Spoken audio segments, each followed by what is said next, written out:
یہ چھوٹے چھوٹے اعمال ہوتے ہیں لیکن بہت باعث برکت باعث رحمت ہوتے ہیں۔ انشاءاللہ تعالیٰ اس عمل کی برکت سے اللہ رب العزت کا قرب بھی حاصل ہوگا، اور جن حضرات کا ذاتی گھر نہیں ہے، حق سبحانہ و تعالیٰ ان کو اپنا ذاتی گھر بھی عطا فرمائیں گے انشاءاللہ تعالیٰ، اور رزق کی جو ہے وہ حق سبحانہ و تعالیٰ جو کمی ہے وہ دور فرما دیں گے۔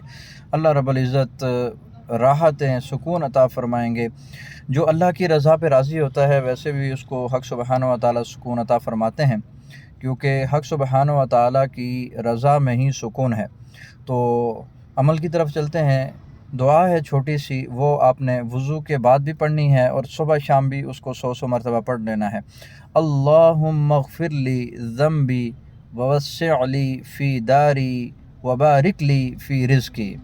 اللہم اغفر لی ذنبی ووسع لی فی داری وبارک لی فی رزقی۔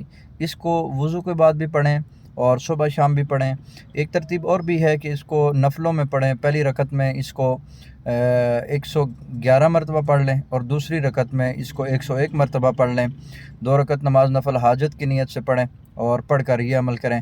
انشاءاللہ ثم انشاءاللہ اللہ رب العزت رزق کی تنگی بھی دور فرما دیں گے انشاءاللہ تعالیٰ، اور حق سبحانہ و تعالیٰ اپنے خزانہ غیب سے وسعتیں، برکتیں اور رحمتیں نازل فرمائیں گے۔ السلام علیکم ورحمۃ اللہ وبرکاتہ۔